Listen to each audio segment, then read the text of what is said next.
آپ دنیا سے پردہ فرما رہے ہیں. دنیا سے پردہ فرماتے ہوئے آپ نے اپنے نواسوں کے لیے وصیت نہیں کی، اپنے خاندان والوں کے لیے کوئی وصیت نہیں کی، اپنے بیوی بچیوں کے لیے کوئی وصیت نہیں کی.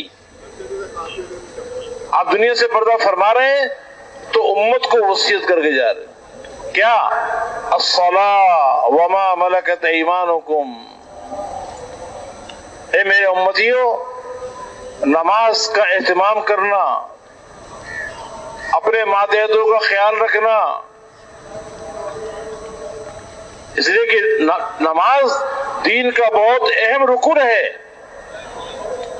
جس نے نماز کی حفاظت کی، اللہ اس کی حفاظت کرتا ہے، اور جو نماز کو ضائع کرتا ہے اللہ اسے ضائع کر دیتے ہیں.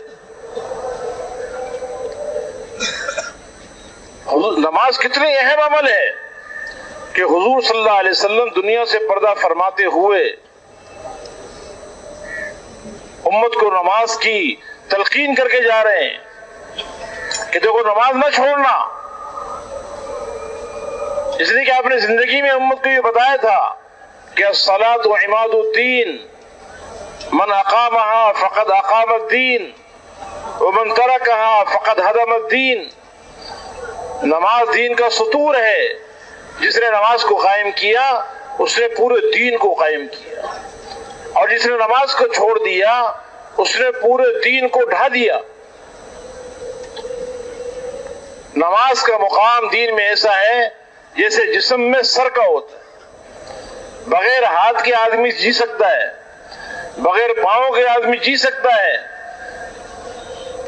لیکن بغیر سر کے انسان کا وجود نہیں ہوتا. تو جو نماز کا اہتمام نہیں کرتے وہ تو پورے دین کو برباد کر رہے ہیں. ایک نماز کا چھوڑ دینا جان بوجھ کر، اس کو کافروں کا عمل بتایا گیا.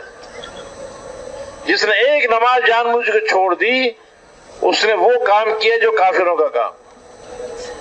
اسلام اور کفر کے درمیان فرق کرنے والی چیز نماز ہے. نماز کسوٹی ہے پوری زندگی کی. جس کی نماز بن گئی اس کی پوری زندگی بن گئی. جس کی نماز جاندار اس کی زندگی شاندار. تو حضور صلی اللہ علیہ وسلم امت کو کامیابی کا راستہ بتا کے جا رہے ہیں. حی علی الصلاۃ حی علی الفلاح. یہ کامیابی کا راستہ نماز ہے، اور نماز یہ حقوق اللہ میں سے ہے.